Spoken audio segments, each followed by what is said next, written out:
Continuamos con la cobertura desde Paracas en el CADE 2016. En esta ocasión estamos con Javier Salinas, director del Centro de Emprendimiento e Innovación de la Universidad del Pacífico. ¿Cómo estás, Javier? Diego, ¿cómo estás? ¿Qué tal? Lo primero que quería preguntarte era, en línea con la temática de esta CADE hacia el 2021, ¿cómo ves tú el emprendimiento, el futuro del emprendimiento en el país, con nuevos modelos, con el despegue de nuevas herramientas de financiamiento? ¿Cómo lo ves tú hacia el futuro? En 5 años, ¿cómo es el emprendimiento en el Perú? Muchas gracias por la pregunta.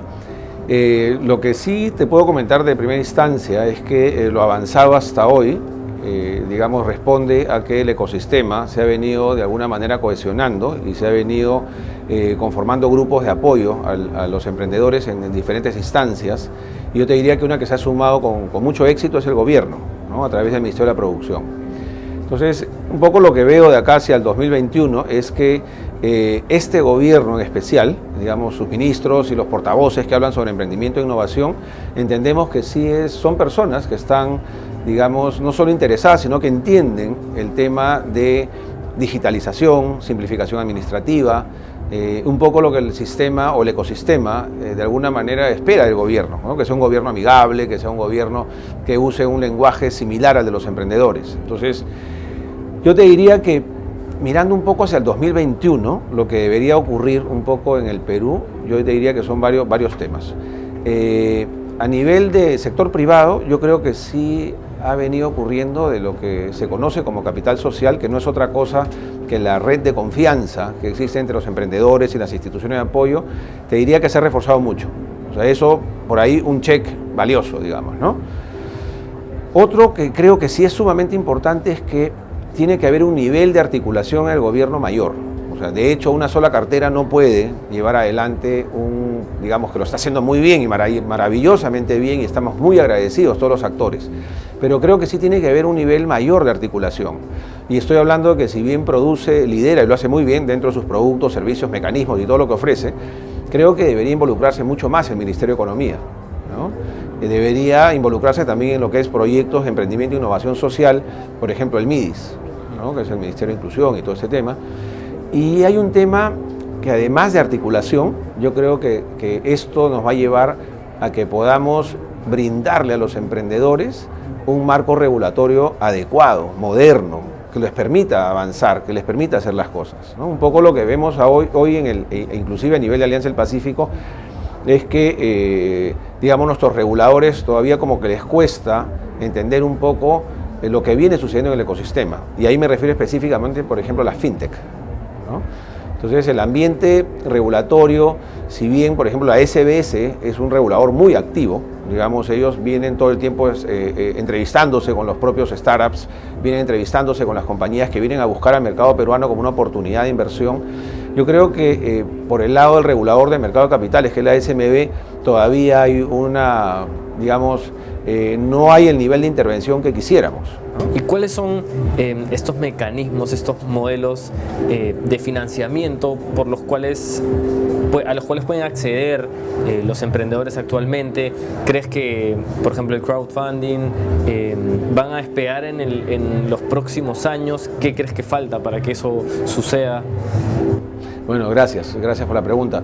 Sí, yo creo que los mecanismos de financiación para los emprendedores, por lo menos hoy en el Perú, son básicamente el capital semilla, que lo da el Estado a través de Startup Perú, que en realidad es un rol que el Estado tiene que asumir, y eso lo asumen en todos los países, es decir, un nivel de riesgo en el cual el privado todavía no se atreve a invertir o no le corresponde invertir, depende de cómo lo veamos. El Estado está jugando un rol importante.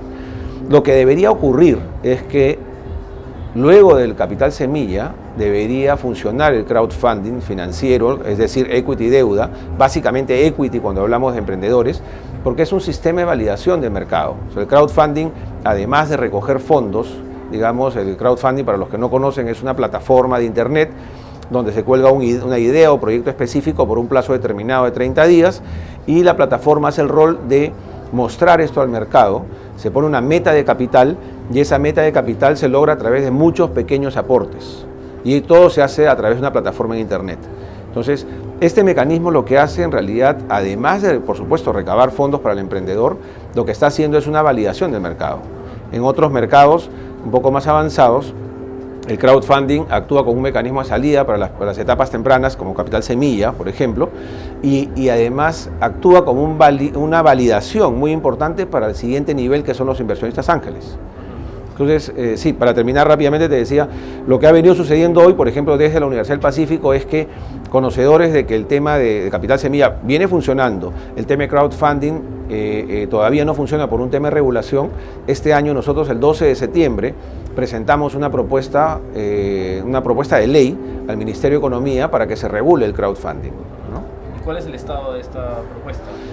Bueno, en realidad, sí, en realidad lo hemos presentado a distintas instancias, al Congreso, por ejemplo, a la Comisión de Economía, lo hemos presentado al Ministerio de Economía, al Ministerio de la Producción, a los reguladores, SBS, SMB, y esto va a ser todavía materia de discusión.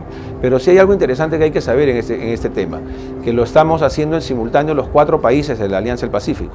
El BID está jugando un rol muy importante en promover de que haya una política, no la misma, pero sí una política armonizada en términos de crowdfunding financiero.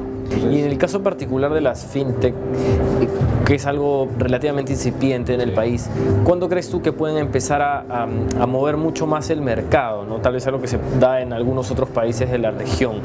¿Cuándo estimas tú que puede empezar a tener mayor peso en el mercado la fintech en el país?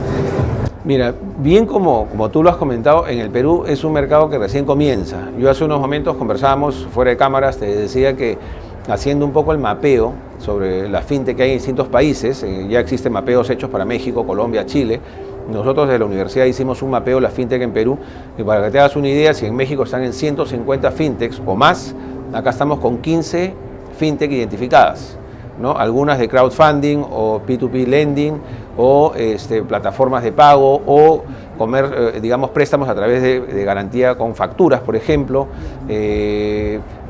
digamos, utilizan plataformas de identificación de usuarios, pero digamos que el mercado está incipiente. Y yo creo que, para responder a la segunda parte de tu pregunta, yo creo que este mercado va a despegar un poco más en la medida que el mercado común de la Alianza del Pacífico empiece a consolidarse. Es un trabajo que está haciendo con mucha fuerza el BID en este momento, ¿no? ¿Crees que va a ir de la mano? Yo creo que sí, porque, digamos, te lo puedo comentar por experiencia propia. Nosotros estamos conversando sobre ese tema de crowdfunding con los reguladores desde 2013. Entonces, ¿por qué hoy toma de alguna manera importancia? Es porque la presión de que va a haber un mercado común, y en los otros países ya se está presentando propuestas digamos, normativas para el crowdfunding, es que hoy de alguna manera nos sentimos apoyados por el BID y de alguna manera los reguladores saben que esto va a ocurrir en su periodo o en el siguiente. Entonces, lo que hemos podido percibir en este gobierno es que quieren que ocurra en este gobierno, ¿no? De alguna manera, en realidad, validar un mecanismo de financiación de mercado. En realidad, lo que sucede es que no interesa un poco cómo esté el gobierno de fondos. El mercado siempre va a tener recursos de a muchos poquitos de poder financiar a los emprendedores. ¿Crees que las condiciones están dadas para que esto se dé dentro de este gobierno? En realidad sí. ¿Crees que es algo más de largo plazo?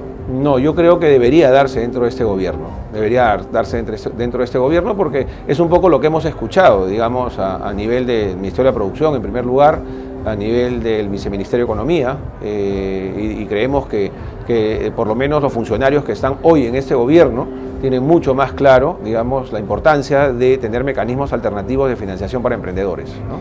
¿Cómo separar el tema, sobre todo en el Perú, que está bastante relacionado al tema del emprendimiento con la informalidad? Muchas veces se confunde el tema del emprendedor con el informal. ¿Cómo separar eso? Y si es que eso tiene algún peso para después pasar al proceso de financiamiento, ¿no? Sí. Es bien interesante la pregunta y gracias, porque, digamos, acá el tema es bien claro para nosotros en términos de que existen dos tipos de emprendimiento, ¿no? Hay un emprendimiento que se identifica un emprendimiento por necesidad y hay un emprendimiento de oportunidad. En el emprendimiento por necesidad normalmente ocurre cuando pues tenemos que hacer cosas para vivir y probablemente en ese camino todo sol cuenta. Entonces, lo que sí se puede percibir, como te comenté el año pasado, fuimos contratados por el Estado y por la CAF para hacer una propuesta de la Política Nacional de Emprendimiento, por lo tanto hicimos un mapeo, entrevistas con emprendedores. Los emprendedores identifican a la SUNAT como su principal barrera de crecimiento. Entonces, en el tema de emprendimiento por oportunidad, Yo creo que el camino a la informalidad es un camino de generar recursos para su propia supervivencia, diría yo. Sin embargo, en el emprendimiento por oportunidad, que es un emprendimiento más tecnológico, un poquito más, digamos, empresarial, ellos saben de que la formalidad es necesaria porque ellos van a tener que escalar en su necesidad de financiación. Entonces, si salimos a una plataforma de crowdfunding, tenemos que ser formales. Si pasamos a una red de inversionistas ángeles, nosotros en nuestro caso hemos formado una red de inversionistas ángeles, ellos tienen que ser formales, tienen que pasar por un proceso de due diligence mínimo, pero tienen que pasar. Entonces, si no son formales, no van a ser capaces de levantar capital o rondas de capital. Por lo tanto, diferenciamos ambos emprendimientos. No quiere decir que siempre sea así, porque también hay emprendedores que deciden vivir mucho tiempo o un buen tiempo, que para un emprendedor un año es mucho tiempo, como informales, ¿no? Pero de hecho el único camino de levantar capital desde las fuentes de financiación de emprendedores es ser formal, de todas maneras. Bueno, Javier, muchísimas gracias por estar con nosotros. A ti, Diego, por la entrevista. Nosotros continuaremos con la cobertura de la CAE 2016 en Semana Económica y gracias a la Universidad del Pacífico.